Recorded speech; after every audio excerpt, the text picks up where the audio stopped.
20절까지 한 절씩 교독하겠습니다. 예수께서 또 말씀하여 이르시되 나는 세상의 빛이니 나를 따르는 자는 어둠에 다니지 아니하고 생명의 빛을 얻으리라.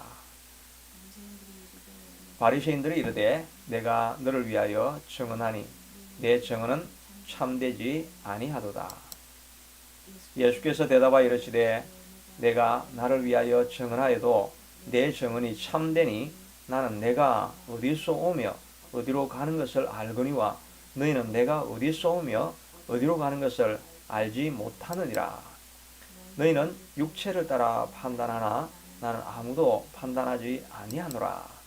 만일 내가 판단하여도 내 판단이 참되니 이는 내가 혼자 있는 것이 아니요 나를 보내시니가 나와 함께 계심이라. 너희 율법에도 두 사람의 증언이 참되다 기록되었으니 내가 나를 위하여 증언하는 자가 되고 나를 보내신 아버지도 나를 위하여 증언하시느니라. 이에 그들이 묻되 내 아버지가 어디 있느냐?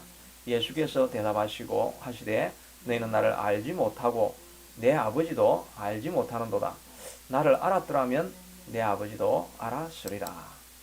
이 말씀은 성전에서 가르치실 때에 흥금함 앞에서 하셨으나 잡는 사람이 없으니 이는 그의 때가 아직 이르지 아니하였음이러라. 아멘. 네, 오늘 본문의 말씀을 통해서 그 빛이 내 안에 계시면 이란 제목으로 은혜를 나누기를 원합니다. 요즘은 어느 때보다 우울증을 호소하고 또 그런 질병을 가지고 있는 사람들이 점점 많아지고 있지요. 특별히 코로나 시대를 지나가면서 마음에 어려움을 가지고 있는 분들이 점점 많아지고 있는 것 같습니다. 이런 우울증이 찾아오는 원인을 여러 가지로 분석한 것을 보면 가족력도 있습니다. 부모로부터 물려받은 유전적인 요소가 있다고 합니다. 그리고 생화학 물질적인 요인이 있다고 합니다. 뇌에 있는 신경 전달 물질 이런 것들이 좀 부족하거나 이런 경우가 되면 우울증이 찾아온다고 하지요. 이런 경우는 약물을 잘 치료하면 우울증이 곧 사라지게 된다고 합니다. 그러나 무엇보다도 모든 사람들에게 보편적으로 이런 우울증이 찾아오는 원인은 스트레스라고 할 수가 있지요. 어려운 상황을 맞이해서 내 힘으로는 어떻게 할 수가 없고 컨트롤할 수 없고 통제할 수 없는 그런 상황을 맞이하는데 빠져나갈 길이 보이지 아니할 때 무기력증을 느끼게 되고 주저앉게 되어지고 마음에 잡고 있던 희망의 줄을 다 놓아버리게 되면 그때 우울증이 찾아오는 것이지요. 무기력해서 다시는 마치 일어설 수 없을 것 같은 깊은 수렁에 빠져들어가게 됩니다. 이럴 때 이 우울증을 벗어나가는 길은 소망을 보는 것입니다. 희망의 빛을 바라보는 것이지요. 희망의 빛이 있다는 것을 보기 시작하면 무너진 마음이 조금씩 일어나게 되는 것입니다. 오늘 본문에서는 예수님께서 내가 세상의 빛이다 라고 말씀하고 있는 것입니다. 빛이라는 말은 희망이라는 말이지요. 예수님이 찾아가시고 예수님이 들어가시는 곳에서는 모든 무너진 자들이 다 일어나는 것을 경험하게 됩니다. 인생에 아무런 소망이 없고 버려진 사람들이라 할지라도 아무리 깊은 상처를 입고 더 이상 소망이 없다고 생각하는 사람들에게도 예수님이 찾아가시고 예수님이 만나 주시게 되면 다 일어서는 것을 경험하게 되는 것입니다. 그러므로 예수님은 정말 말씀하신 것처럼 나는 세상의 빛이라고 하시는 말씀이 맞는 것입니다. 예수님이 들어가는 모든 곳에서는 절망한 자들이 다 일어나게 되는 것을 보기 때문인 것입니다. 우리의 삶 가운데서도 예수님이 들어오시면 우리의 모든 절망스러운 상황, 사방에서도 극복할 수 있게 되죠. 그래서 바울이 고백한 것처럼 나는 사방으로 우의 삶을 당하여도 사이지 아니하고, 답답한 일을 당하여도 낙심하지 아니하고, 핍박을 당하여도 버림받아지지 아니하고, 거꾸로 뜨림을 당하여도 나는 결코 망하지 않는다라고 이렇게 고백을 합니다. 왜냐하면 이 질그릇에 보배를 가졌기 때문에, 질그릇 안에 예수 그리스도라고 하는 빛이 들어오시기 때문에 바울은 결코 절망하지 않는다고 말하고 있는 것입니다. 그러니 예수님은 말씀하신 그대로 세상에 빛인 것입니다. 이 빛이 들어오면 우리에게 어떤 일이 일어나게 됩니까? 우리의 마음이 따뜻해지는 것을 경험하게 됩니다. 빛이 들어오기 전까지는 우리의 마음이 마치 차가운 얼음처럼 굳어 있고 예민해 있고 상처를 남에게 줄 수 있는 것처럼 모가 나 있고 이런 마음이 있다 할지라도 예수님이 성령의 형태로 우리에게 찾아오셔서 우리 안에 머물기 시작하시면 우리의 마음이 따뜻해지고 풀어지게 되는 것이지요. 우리가 다른 사람을 향해서 미워하는 마음을 가지고 얼음처럼 굳어져 있는 관계라 할지라도 예수님이 찾아오시면 그 모든 것들을 다 녹여버리고 용서할 수 있는 마음, 이해할 수 있는 마음을 우리가 얻게 되지요. 부부싸움을 해서 관계가 다 틀어져 있어도 누가 다른 곳에서 풀어갈 수는 없을 때라 할지라도 주님이 찾아오시면 그 모든 것들이 다 녹아지고 따뜻한 마음으로 남을 이해할 수 있는 그런 마음이 생기게 되죠. 가족 관계에서도, 사람들과의 틀어진 관계에서도, 교회 안에 끼어진 관계 속에서도 예수님이 찾아오시면 모든 것들이 회복되어지는 따뜻함이 있는 것입니다. 그래서 예수님은 빛이라고 말씀해 주시는 것입니다. 또 하나님께서 빛으로 찾아오시면 우리의 마음이 다 밝아지게 되지요. 어둡고 낙심이 가득한 곳에서도 주님이 오시면 마음이 밝아지게 되는 것입니다.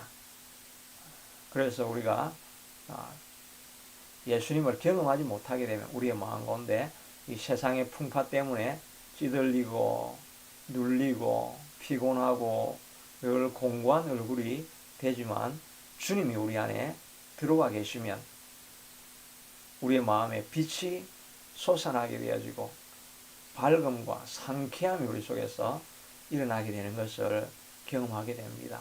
세상에서는 이해할 수 없는 평안을 우리가 경험하게 되는 것이지요. 어느 미국에 있는 교회를 보니까 이름이 Radiant Church라고 했더라고요. 보통은 그 지역 이름을 따라서 Oak Hill Church, 또 무슨 Creek Church 이렇게 하는데 Radiant는 그냥 형용사인데 이런 이름을 붙여놓았더라고요. 그래서 아주 인상이 깊었는데 Radiant라고 하는 것은 빛이 발하는, 빛이 막 빛나는 이런 말이 Radiant이란 말이죠. Radiant Church라고 하니까 이름이 참 좋은 이름이다 이런 생각을 해보게 되었습니다. 왜냐하면 예수님이 교회 안에 들어가면 정말 빛이 나게 되는 것입니다.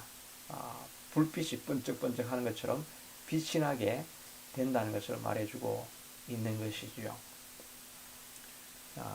또 예수님이 빛으로 우리에게 찾아오신다는 말씀은 우리 안에 에너지와 능력이 넘치게 해주시겠다는 말씀입니다. 환경 때문에 의기소침하고 모든 환경에서 짓눌려 있을 때라도 예수님이 우리의 마음 가운데 들어오셔서 두려워 말라 내가 너와 함께함이라 이 말씀을 우리에게 해주시게 되면 절망 가운데 있던 사람들이 일어서서 어디에서 솟아나는지 모르는 힘이 솟아나서 자기의 능력에 몇 배나 반하면서 움직이고 활동할 수 있게 하나님은 그렇게 만들어 주시는 것입니다. 그러니까 미약한 교회라 할지라도 주님이 가득하게 채워져 있으면 정말 그 교회의 규모하고는 상관없는 엄청난 일도 해낼 수 있는 그런 파워로서 능력으로서 예수님께서 오십니다. 그래서 다윗도 이런 하나님의 능력을 힘입은 것이지요. 골리앗을 앞에 놓고 모든 사람들은 다 벌벌 떨고 있는데 다윗은 나아가면서 저 할례받지 못한 블레셋 장수가 어떻게 거룩한 하나님의 군대를 모욕할 수 있는가? 그의 마음 가운데 솟구치는 열정이 일어나기 시작한 것입니다. 그래서 내가 저를 쳐서 목을 베고 온 땅으로 이스라엘에 하나님이 계신 것을 알게 하겠고 전쟁은 여호와께 속한 것을 내가 보여주리라 하면서 달려 나아가는데 어디에서 그런 소년에게 그런 힘이 솟아나겠습니까? 빛 대신 예수님이 그 안에 들어가 계시니까 그런 능력 있는 일을 감당하게 되는 것입니다. 학개와 스가랴도 스룹바벨이 성전을 짓다가 왕의 명령이 있어서 못 짓는다고 하지만 그들에게는 어디에서 솟아나는지 밀어붙이는 열정이 솟아나서 지으면 된다, 짓자라고 이렇게 지으니까 나중에 거기에 있던 전령들에게도 이야기를 해서 오히려 왕이 다시 문서를 찾아보게 만들고 고레스의 명을 따라서 더 많은 재물을 얻게 만들어서 성전을 완성시킬 수 있는 그런 밀어붙이는 힘이 주님이 함께 하시니까 넘쳐나게 되는 것입니다. 그래서 스룹바벨에게 큰 산아 내가 무엇이냐, 내가 스룹바벨 앞에서 평지가 되리라, 그런 담대한 능력과 힘과 에너지가 주님이 들어와 계시면 일어나게 되는 것입니다. 그러니까 예수님은 빛인 것입니다. 느헤미야도 그의 마음 가운데 기도하는 가운데 하나님이 들어오시고 예수님이 들어와 계시니까 능력이 생겨서 그 먼 2400km의 길을 여행을 하고 100여 년 동안 무너진 성벽, 불타버린 성전을 아무도 돌보지 아니하면서 우리는 그냥 이런 신세고 이런 처지일 수밖에 없다라고 자포자기하고 살아가는 그 백성들에게 일어나서 하나님의 명예를 회복하고 가정을 바로 세우자라고, 성을 바로 세우자라고 느헤미야가 말을 하니까 그 절망했던 사람들이 다 일어나가지고 한 마음으로 뭉쳐서 일하니까 54일 만에 성벽이 완공되는 능력이 나타나는 것입니다. 예수님은 빛이신데 빛으로 들어오시면 능력과 힘으로 우리에게 찾아오셔서 할 수 없는 일을 하게 만들어 주시는 분이신 것입니다. 예수님은 참으로 빛으로 우리에게 찾아오신 것입니다. 여러분에 계신 하나님도 바로 이런 능력으로 여러분 안에 계신 예수님도 바로 이런 능력으로 여러분에게 찾아오시게 되는 것입니다. 이 능력이 여러분의 삶 가운데 드러나고 또 발휘할 수 있게 되기를 축복합니다. 그런데 우리의 삶을 돌아보면 이 빛이 사라져버린 사람들이 얼마나 많습니까? 그리스도인으로 예수님을 우리의 안에 모시고 살아간다고 하면서 늘 마음에 우울함이 있고 얼굴에 피곤함과 곤피감과 공고함이 날마다 찌들려 있어서 살아가는 사람들이 얼마나 많이 있습니까? 교회 안에 예수님은 빛이 된 모습으로 찾아와 있지만 생기를 잃어버렸고 생명력을 잃어버렸고 죽어있는 듯한 그런 예배와 교회가 또한 얼마나 많습니까? 우리의 실상은 빛으로 오신 예수님이지만 예수님이 우리 안에서 빛을 드러내지 못하고 어둠이 우리를 장악하고 있는 경우들이 사실은 더 많이 있는 것입니다. 그런데 그러므로 우리 안에 있는 이 예수의 빛을 우리 속에서 드러내게 해야 하는 것입니다. 예수의 빛이 드러나게 되면 여러분이 상상할 수 없었던 놀라운 일을 여러분도 해낼 수 있게 되는 것입니다. 미약한 토론토 세교회라 할지라도 주의 예수님이 우리 가운데 빛으로 찾아오시고 능력으로 일하시기 시작하시면 우리가 감당할 수 없었던, 생각하지도 못했던 놀라운 일을 감당할 수 있게 되는 것입니다. Beyond imagination, 상상을 초월한 일을 우리도 해낼 수 있게 될 줄로 믿습니다. 그러므로 여러분의 가정과 여러분의 삶에 또 토론토 세교회 위에 주님의 빛이 드러날 수 있게 되기를 축복합니다. 그럼 어떻게 하면 이 빛이 드러날 수 있게 될 것입니까? 첫째는 죄를 회개해야 됩니다. 죄는 어둠이지요. 그래서 예수님께서 말씀하시기를 빛이 들어가면 너희가 어둠에 다시는 머물지 않게 될 것이라고 말씀하지 않습니까?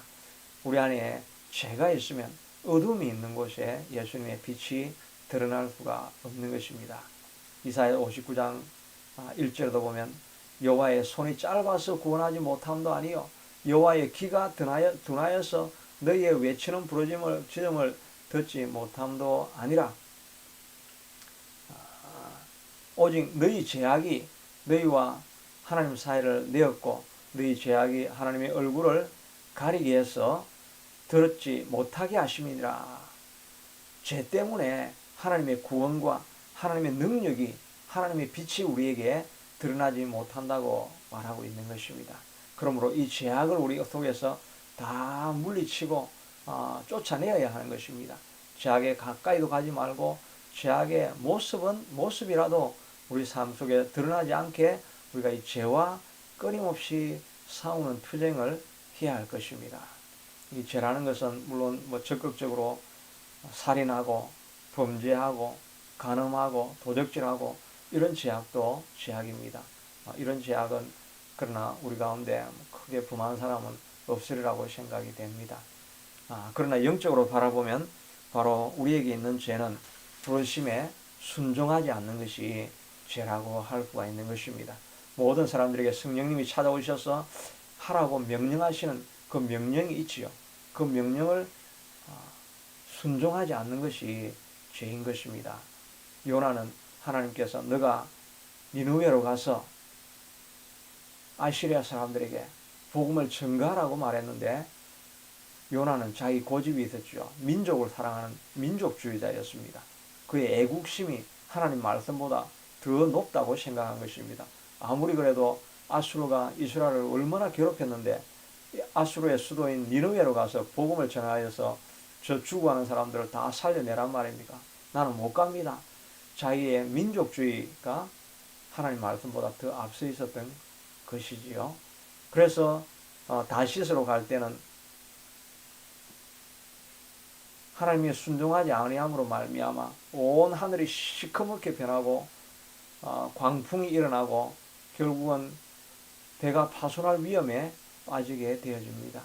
그가 자기 허물인 줄 알고 나를 물에 던지라고 이야기하니까 물에 던져지고 고래가 그를 물고 그의 위안에서 3일 동안 밤낮으로 그가 회개하기 시작합니다. 내가 하나님을 순종하지 않았던 것을 회개합니다. 내 이데올로기가 하나님 말씀보다 더 높았던 것을 회개합니다라고 그가 회개하니까 그에게 살고 다시 한번 일할 기회를 주지요. 물고기가 입으로 튀쳐내고 그가 다시 니느웨로 가서 그저 지나가면서 한마디만 예수 믿고 회개하라 이렇게 선포했는데 그 니느웨에 있는 사람들이 전부 다 회개를 한 것입니다. 이방 사람들인데 그 한마디에 모든 사람들이 회개하는 능력이 나타나기 시작한 것입니다. 죄가 있어서 불순종할 때 아무런 능력이 없고 어둠 속에 빠져 있었더니 순종하고 하나님의 명령을 따랐더니 말 한마디가 그런 능력 있는 사람으로 바뀌어진 것을 보게 되는 것입니다. 그러므로 우리가 짓고 있는 죄라고 하는 것은 성령님이 내게 말씀해 주심에도 불구하고 나의 가치가 나의 생각과 나의 판단이 옳다고 생각해서 끝까지 그것을 순종하고 있지 않을 때 그것이 우리에게는 죄라고 할 수 있는 것이지요. 둘째, 우리가 죄는 바로 감사를 잃어버리는 것이 죄인 것입니다. 불평불만이 가득한 것이 죄인 것입니다. 우리가 광야의 생활을 하고 있지만 이 광야로 지나가면 사실 마실 물이 없고 또 먹고 살 만한 것이 없는 땅을 지나가는 것은 사실입니다. 그러나 우리가 이스라엘 백성들은 그렇다고 해서 하나님 앞에 불평을 할 수가 없죠. 아무도 살 수 없는 땅에 200만이 농사도 짓지 아니하고 목축도 하지 않았는데 생존했다는 것은 하나님께서 이미 그들을 받쳐주고 계시고 하나님이 이미 그들을 모든 것을 공급해 주시고 있는 것입니다. 그러나 풍부하게는 광야를 지날 때는 얻지 못하는 것 뿐인데 마실 물이 없고 메추라기 고기를 먹어보지 못했다고 해서 불평불만하고 있을 때 그것이 죄가 되는 것이죠. 그래서 하나님께서 불뱀을 보내시고 하나님의 진노를 보여주시는 것입니다. 우리의 죄는 다른 것이 아니라 주어진 환경에 감사하지 못하는 것입니다. 우리가 없는 것 같지만 이렇게 생존하고 있다는 것 자체가 하나님께서 모든 것을 보호해 주시고 있다는 것입니다. 우리가 이 동안 가나안 땅에 살고 있다는 것만으로도 얼마나 놀라운 축복인지 알 수 없는 것입니다. 정말 제3세계나 이런 나라들을 비교해 본다고 한다면 우리가 살아가는 것은 세계 최상위 5% 안에는 들어서 살아가는 정말 블레스된 축복된 땅에서 살아가고 있는 것입니다. 다른 사람들과 비교해서 볼 때 뭔가 모자라는 것 같지만 그러나 넓게 생각해보면 하나님께서는 우리를 축복의 땅으로 들이셔서 살게 하시고 있는 것입니다. 이 살아가는 삶에 대해서 감사하지 못하고 불평하는 것, 이것이 바로 우리의 죄라고 하는 것입니다. 이런 불평이 우리의 마음에 가득하면 어두움이 있고 빛이 드러나지 못하는 것이지요. 우리는 주어진 환경에 무엇이든지 감사하는 마음을 가져야 할 것입니다. 송명희 시인은 나라고 하는 시로 잘 알려져 있지요. 태어날 때 뇌성마비로 태어나고 집안도 찢어지게 가난해서 살 소망이 전혀 없다가 예수를 만났는데 예수님이 말씀하시기를 하나님은 공평하시다라고 말해라.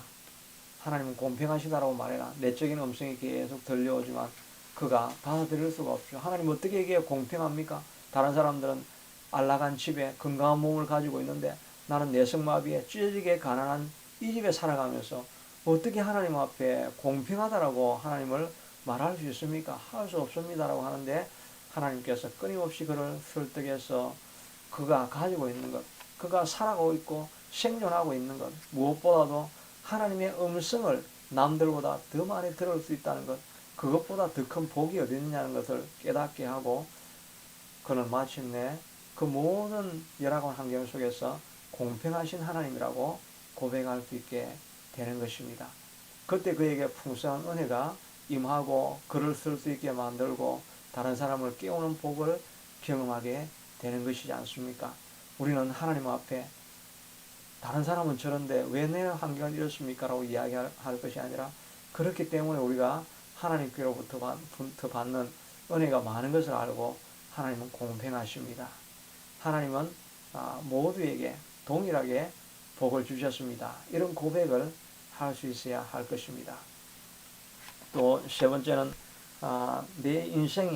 내가 내 인생의 주인이 된 것을 회개해야 될 것입니다. 우리는 하나님 앞에 맡겨진 인생입니다. 바울이 고백하고 있는 것처럼 내 안에 사는 이 예수 그리스도십니다. 내가 그리스도와 함께 십자가에 죽었나니 이제 그리스도께서 내 안에 사는 것이고 내가 사는 것이 아니라고 했습니다. 살아가면서 이제 내 인생의 주인은 내가 아닌 것입니다. 주인이 되면 어떻게 됩니까? 모든 것을 컨트롤할 수 있는 것 같지만 주인이 되면 염려, 근심, 걱정, 불안, 두려움이 가득하게 되어집니다. 내가 주인인데 내가 혹시 잘못해서 잘못하면 미래가 어떻게 될까 하는 모든 책임은 내가 지고 있으니까 두려움과 불안함과 염려, 근심이 가득하게 되는 것이지요. 그러면 어둠이 우리를 지배하고 장악하게 되는 것입니다. 우리는 주인으로 부름받은 것이 아니라 예수 그리스도를 믿고 난 이후에는 예수님이 내 인생의 주인이 되시는 것입니다. 그러므로 예수님 앞에 다 맡겨드려야만 하는 것입니다. 그래서 내가 주인이 아닌 인생을 살아가야 되는데 내가 주인이기 때문에 염려, 근심, 걱정이 가득하게 되는 것이죠. 우리는 주님 앞에 다 맡기고 살아가는 인생인 것입니다. 시편 37편에 보면 다윗도 고백하기를 내 길을 여호와께 맡기라. 저를 의지하면 저가 이루시고 내 의를 빛과 같이 내 공의를 정오의 빛과 같이 드러내시리라. 하나님 앞에 우리 인생을 그냥 다 맡겨드리고 던져버립니다. 그러면 하나님께서 우리 인생을 책임지시게 되는 것입니다.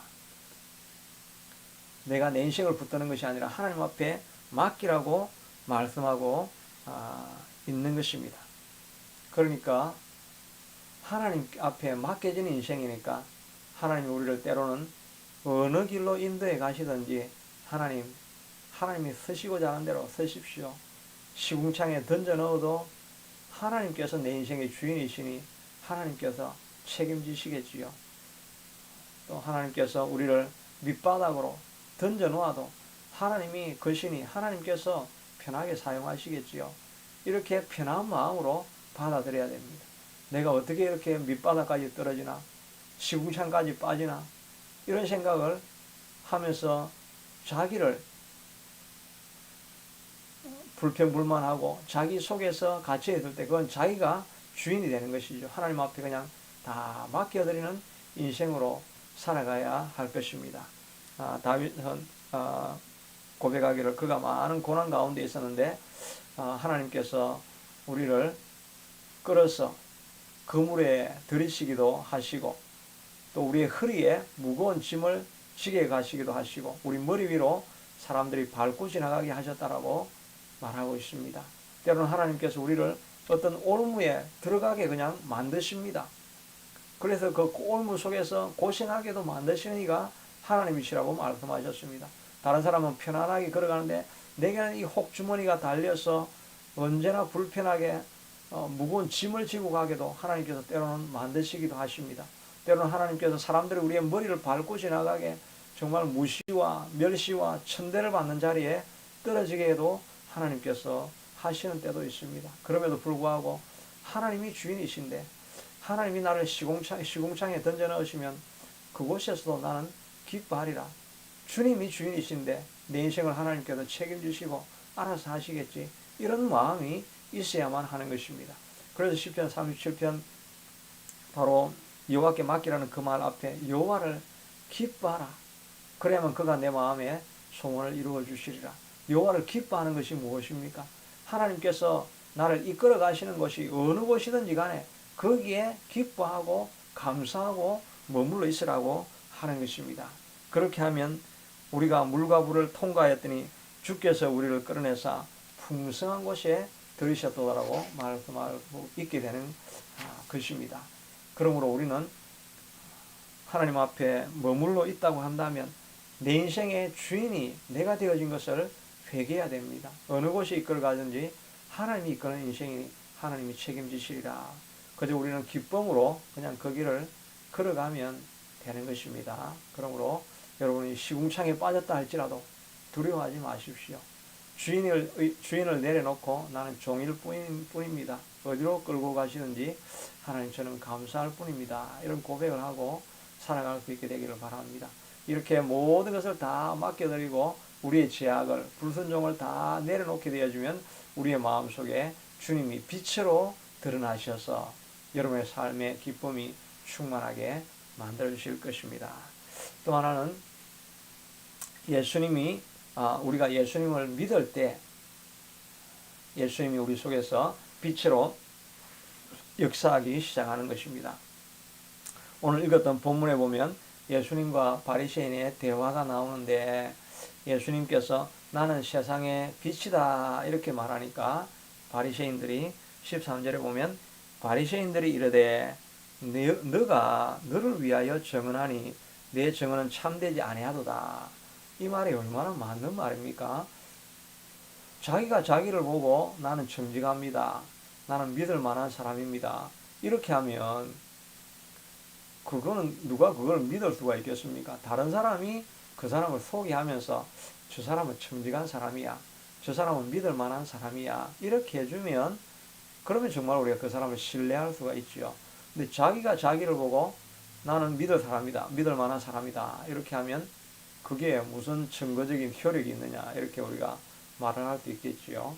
예수님도 내가 세상의 빛이다 라고 하니까 바리새인들이 누가 너희한테 그런 말을 하면은 그게 무슨 증거도 없는 말을 하느냐. 이렇게 할 수가 있습니다.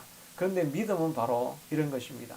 세상적으로 생각해 볼 때 합리적이고 또 증거가 있고 이런 상황이 아니라 할지라도 그저 예수님이 말씀하시면 그렇습니다 하고 믿는 것, 그게 바로 믿음이라고 할 수가 있는 것이지요.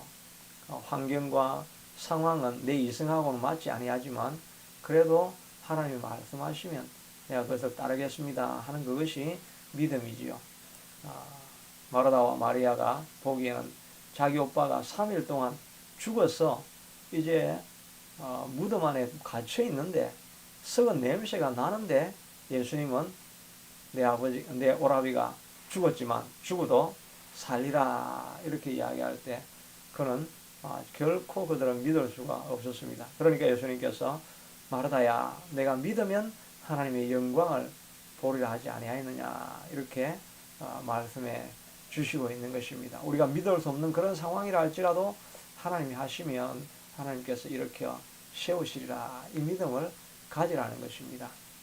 앞에서 내가 먼저 말했지만 아까 중에 시편 66편에 다윗이 고백했던 그 고백이 바로 믿음의 고백이 아닙니까? 하나님께서 우리를 때로는 그물에 들이기도 하시고 때로는 허리에 무거운 짐을 지기도 하시고 우리 머리 위를 사람이 밟고 가게 멸시천대 이런 것들을 다 밟고 가게 하는 그런 상황이 된다 할지라도 믿음을 가진 사람은 그러나 하나님께서 뜻이 있을 거야. 하나님께서 마침내 우리를 물과 불이 있는 곳을 다 지나고 나면 넓은 곳으로 풍요로운 곳으로 인도하시는 과정이 될 거야. 이 믿음을 우리가 가지는 것, 이것을 하나님께서 기뻐하시는 것입니다. 이 믿음을 가지고 있을 때 하나님께서 예수님께서 우리 안에 빛으로 일하시기 시작하는 것입니다. 여러분들도 여러분의 환경이 어떤 환경에 처해 있든지 간에 이 믿음을 잊지 마시기를 바랍니다. 믿음이 없이는 하나님을 기쁘시게 할 수 없다고 하셨습니다.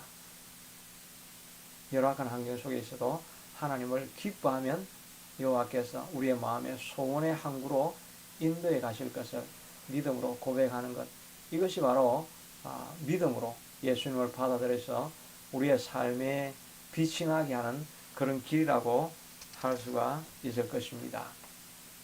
마지막으로는 빛을 경험하려고 하면 빛을 행동으로 옮겨야 믿음을 행동으로 옮겨서 순종해야 하는 것입니다. 우리가 아무리 믿는다 해도 순종하고 행동으로 옮기지 아니하면 우리의 삶에 아무런 기쁨도 경험할 수 없게 될 것입니다.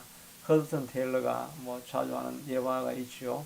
그가 중국으로 건너가기 전에 가난한 생활을 훈련하고 있는 그럴 때 아무것도 갖지 않고 살았을 때 어느 한 가정에서 와서 신방하고 기도해 달라고 해서 가보니까 너무나 찢어지게 가난한 집안에 임산부가 있는데 제대로 먹지를 못해서 몸이 너무나 아파 있는 상태입니다. 그러니까 기도하러 갔으니까 기도만 막 해주고 나오는데 그의 음성 가운데 줄인 자에게 배부르라 목마른 자에게 물을 마시라 하는 것이 무슨 소용이 있겠느냐, 직접적으로 도와주지 않는데 그게 무슨 진정한 기도고 헌신이고 희생이라고 할 수 있겠느냐, 그렇게 자기에게 계속 독촉하는 음성이 들리는 것입니다. 그에게 있었던 돈은 자기도 지금 가난하기 때문에 20실링 가지고 그 다음날 아침에 그 다음날 먹을 음식을 사야 하는데 그걸 줘버리면 자기가 먹고 살 것이 없는 그런 상황인데도 하나님의 음성이 들리니까 결단하고 그 돈을 다 나눠줘 버리고 빈털터리로 나오게 되어집니다. 그때 그의 마음 가운데 정말 힘든다, 하나님 말씀 순종하는 것이 순종하고 살아가는 것이 이렇게 어려운 길인가, 이런 불평이 나오는 것이 아니라 순종하고 다 줘버렸더니 그의 마음에 충만하게 넘치는 감사와 기쁨이 희열이 흘러 넘쳤다라고 말하고 있습니다. 우리가 그리스도를 쫓아가면서 우리의 마음에 기쁨을 경험하지 못하고 하나님의 가득한 임재를 경험하지 못하는 대다수의 이유는 우리가 하나님의 말씀을 듣기만 하고 순종하지 않기 때문인 것입니다. 순종하고 믿음의 길을 계속해서 걸어가고 있을 때 마침내 하나님께서 우리의 마음에 가득한 평안을 주시게 되는 것입니다. 여리고성을 믿음으로 돌고 돌 때는 아무런 일이 일어나는 것 같지 않았지만 끝까지 순종하고 나가니까 어느 한순간에 성벽이 무너지고 백성들의 마음 가운데 충만한 기쁨이 넘치게 되는 것이지요. 빛 대신 예수님을 경험하기를 원한다고 한다면 하나님께서 우리에게 말씀해 주시는 말씀에 순종하고 믿음의 걸음을 걸어가게 된다면 하나님께서 빛으로 여러분의 삶 가운데 역사하시게 될 것입니다. 그러므로 우리의 죄를 회개하십시오. 그리고 믿음으로 모든 상황을 인정하고 감사하십시오. 그리고 주신 말씀을 행동으로 순종해 가면 빛 대신 하나님께서 여러분 삶 가운데 들어오셔서 여러분의 삶이 radiant, 빛나는 그런 삶으로 만들어 주시게 될 것입니다. 자비하신 아버지 하나님,